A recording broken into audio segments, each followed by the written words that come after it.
Hello and welcome to another discussion of Outlook cover story.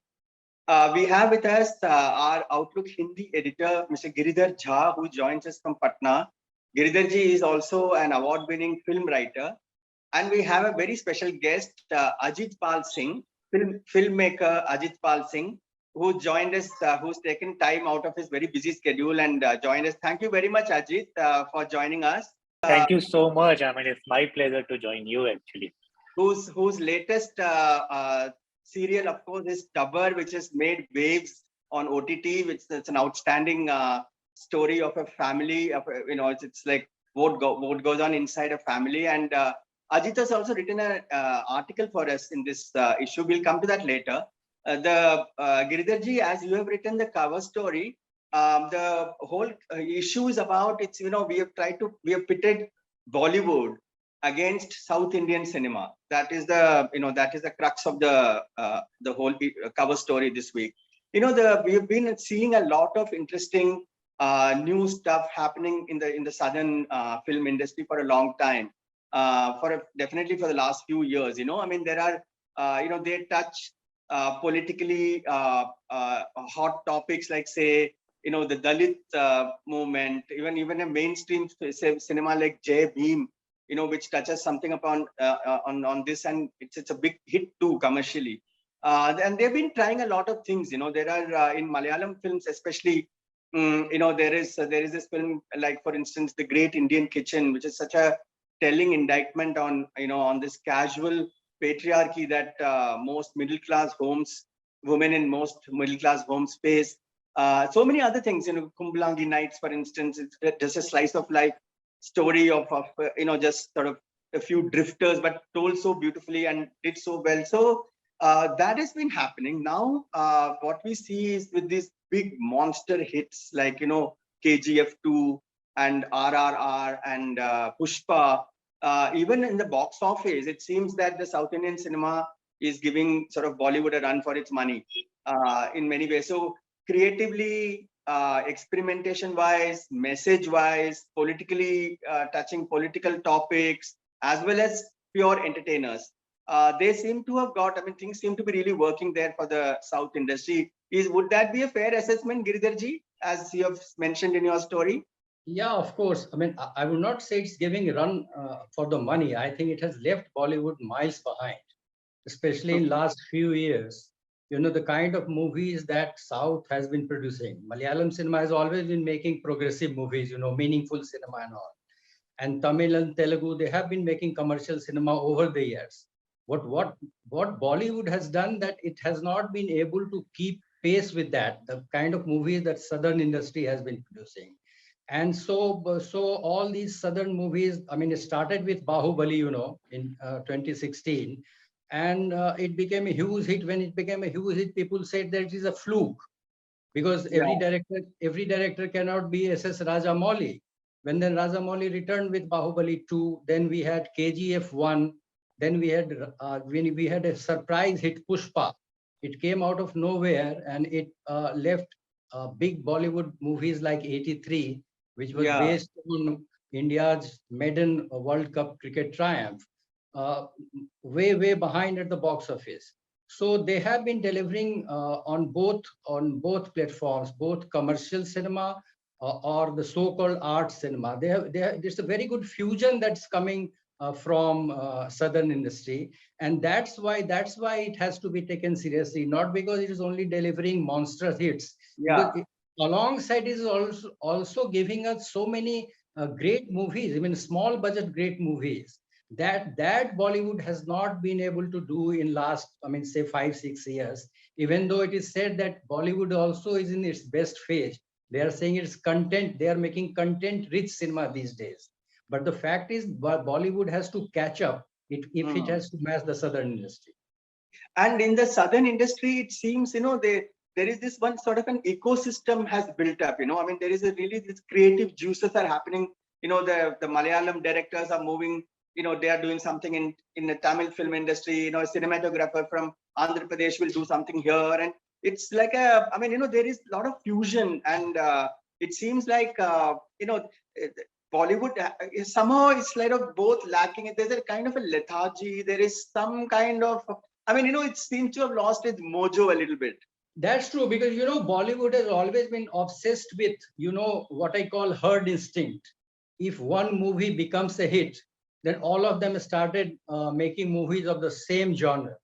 Unlike southern industry, they keep on experimenting, they keep on coming up with new ideas, and there I believe that it is the content, it is the subject that is really the star in southern cinema.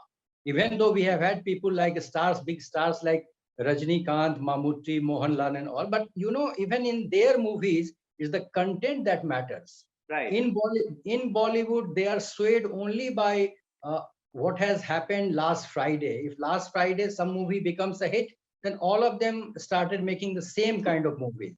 So they are very shy of experimenting with new subjects. So that's a big impediment. Bollywood has to come out of that mindset. It has to try and invent and reinvent. Some filmmakers are, of course, trying to do that, Yeah. but not on the scale that southern industry has done over the years. Ajit, have you been watching any of these, this films and TV serials and OTT films that the South has been producing? And I'm sure you must be. You're such a a film buff, and you're such a sort of a scholar of of cinema. I mean, I'm sure. I know we've spoken and you've said that world cinema is one, but even the southern cinema. So have you seen? Like, do you think? Yes, I have seen. I mean, I have been reading a lot about South Indian cinema, and then I used to watch once in a while a film from South, but lockdown gave ample of time for me to catch up on many films that I had not seen.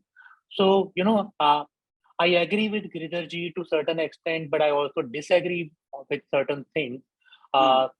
It's nice, it's nice that from South we are getting this really progressive cinema like Great Indian Kitchen and many other films. But at the same time, when I see a big budget success, I also feel slightly because it's like with lot of effort and discussion and debate in last 10 years, Bollywood producers and stars started to understand that they have been making a regressive kind of cinema, and there was a talk of making a progressive kind of cinema, present women differently, think about item number, think about many other things. And they were just when they were thinking to become progressive, a big wave of regressive cinema comes from the South and takes over the entire India. Like Pushpa, for me, is not a progressive film. No, Ajit, it is not to say. It is not to say that all the films being made there are progressive. You're right. In fact, Pushpa, in some sequences in Pushpa makes you cringe. I mean, it's like it's highly sexist. It's highly misogynist. Maybe that is true. But but there are. You're absolutely. Or even the big blockbusters that say an RRR or a KGF 2. I mean, a filmmaker. I mean, apart from it being, I mean, you might also think that it's actually very escapist. It's like really, it's just sort of fantasies and there is hardly anything. Definitely, like South cinema is doing actually much, much better than Bollywood. But one thing I have been thinking about it, it's like we say South cinema and Bollywood. Why don't we simply say South and North cinema? Yeah. What about Gujarati film industry? What about films from Bhojpur industry? What about Bengali cinema? What about Punjabi cinema? It's actually literally, if you see, South is doing so much better on almost all the parameters, with its education, health, getting foreign direct investment. It's like literally South is walking in a different direction and North is walking in a different direction. In every way, in politics, in storytelling, in every way, North is going down. And in fact, we can say North is going south and south is going north. Yeah. So you're saying that is kind of, maybe that is reflected even in the creative mediums like filmmaking. Yes. See, from where do the artists come from? Artists also come from the society, right? So when the society encourages certain environment, encourages certain risk-taking abilities, provides certain resources, provides you opportunity from marginalized background, is open enough to allow you to tell stories of Dalit, woman-oriented stories, it's Yeah. that society that is allowing that kind of cinema to flourish. Yeah. So this is, sometimes it's really wrong to question Bollywood. Bollywood is part of a society. We should actually question a larger society. Yes, that's a good point. That's a You know? that is if cinema sort of reflects, imitates life in any way. So yes, so it does come from where filmmakers after all write and make films only from what they see and where they live. Yeah. I mean, listen to the politician from South, the finance minister of Tamil Nadu or finance minister of Kerala or chief minister from the South, they make sense. And then you listen to some of the chief minister from the North, what are they doing? Giridharji, how much would you agree that film imitates life? Yeah, that's true. That's true. Whether it's Bollywood or whether it is Southern cinema or anywhere. So art imitating life and life imitating art, they've always been there. And also, what I would like to point out that this South and Bollywood connection is not new. I would like to point out that now they are saying that South is completely dominating Bollywood or Bollywood has been left behind. If you remember between say 1978 to 1988, I mean, in that decade, if you go, if you look at the history of Bollywood, you would say that most of the people from South, mostly technicians, T. Rama Rao, who passed away recently, he had directed 35 movies.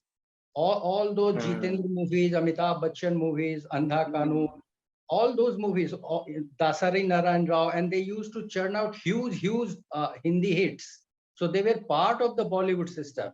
And stars like Jitendra, he had shifted permanently to Madras in those days, where he used to shoot 10 movies at a time. So Bollywood, and there has always been a synergy between Bollywood and Southern film industry. Most of the Hindi hits of the 80s were remakes of Southern and South Indian industry also made many remakes of Hindi hits. Right. Like Dawn, Diwar, and Kurbani. They were all made in Tamil and Telugu and all those languages. Yeah. So there has been always a two-way traffic. What has happened these days that earlier there was a complete divide. I mean, audience didn't know much about the Southern film industry in the North. Yeah. Now, thanks to the advent of OTT and exposure to world cinema, the best of the world cinema, even somebody, a discerning or not discerning audience sitting in a village of Bihar, he is aware of what is happening. So he is watching all those kind of dubbed movies. He has always been watching dubbed Southern movies, and he is aware of who Allu Arjun is, who Mahesh Babu is. These stars have not done a single Hindi movie, and yet they have huge fan following in the northern belt. So that way their reach has also enhanced. So do you think like something like say Tabbar, when you go and present it to a producer or a OTT platform, how tough was it? I mean, was it much easier for you to make them accept something like this because because they were all looking for more and more content in the pandemic? So the Tabbar was already approved show when I came on board as a director, Okay. But what happened after that is something that could have only happened because the risk-taking ability of OTT platforms, like probably a conventional producer 5 years ago would have not allowed us to do that kind of treatment. See, look at Tabbar as a series. It's dark, it's gritty, it's not driven by dialogues. Background music is not dominating. It's just there playing its role. It's really sound design that is much more stronger. We don't explain things. You are supposed to watch and understand, and you need to have some patience, and also you need to engage with the content. Yeah, absolutely. So, it breaks quite a few norms as we are, we know them. Yeah. So all that happened during the shooting and during the editing process. So we changed the script while we were shooting. We removed so many pages. At the editing table, we made even bigger changes. And that's where the risk-taking ability of the OTT platform came in. They were happy. They were also willing to play. They are also experimenting. They are also trying to figure out, okay, let's see what audience thinks about if we go with this kind of treatment, and it worked. So Yeah.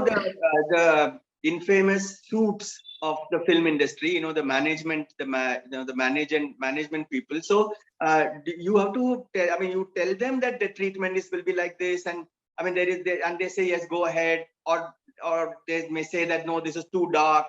Does it? I mean, how does it work with the OTT platforms? So see, I haven't dealt with anybody else apart from Sony Live. Sony Live, I can say, is very brave there, really brave. I mean, I remember having first meeting with Sony Live's head Danish Khan, and Sogata Mukherjee was there, and there were other people too.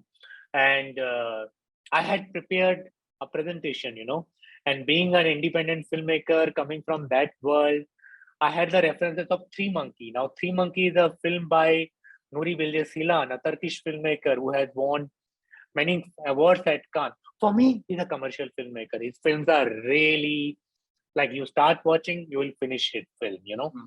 So I was apprehensive that I'm going ahead with the presentation of not of a Hollywood film or of a Bollywood film, but a Turkish filmmaker's very realistic film. But they were very happy. Yes, in fact, Giridharji, we have few other articles in the magazine who sort of have argued that this is probably the time where the OTT platforms may just break the language barrier. In many ways, like we are not just North India is consuming Southern films, or the other way around. As Ajit is saying, we are looking at Turkish films. There are Spanish serials which are big hits. I mean, the worldwide we can consume because of subtitles, because of dubbing, which have become very professional. So it might, in fact, it just might, the language barrier may dissolve.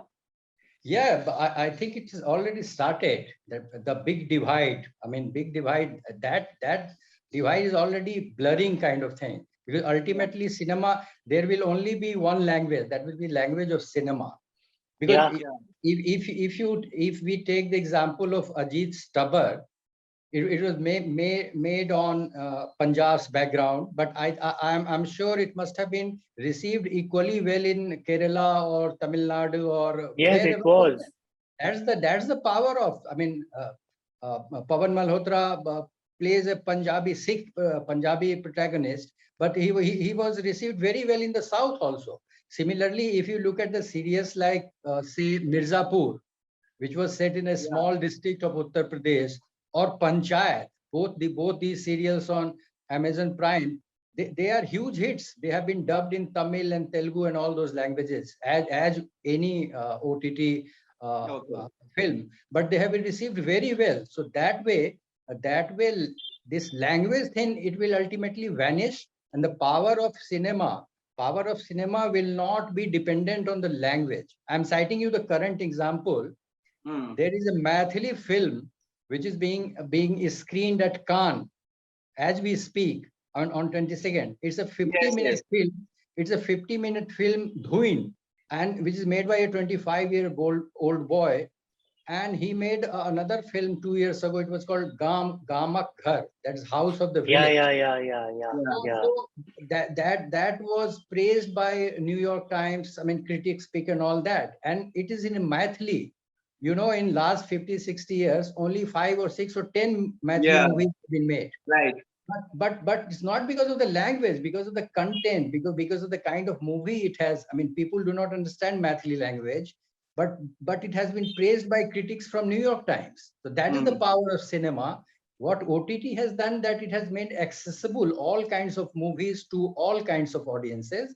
And they have this, I mean, kind of advantage or kind of opportunity to see whatever is best, regardless of the language. I think I hope it happens. I mean, like not everything is good about OTTs too, actually, like you're talking about New York Times. My feature film, my debut film, Fire in the Mountain, is getting theatrical release today in US, in New York, in Film Forum. Wow, and, that's great. Many congratulations. Thank you. And in fact, New York Times wrote a review of the film yesterday, and it's really a good review.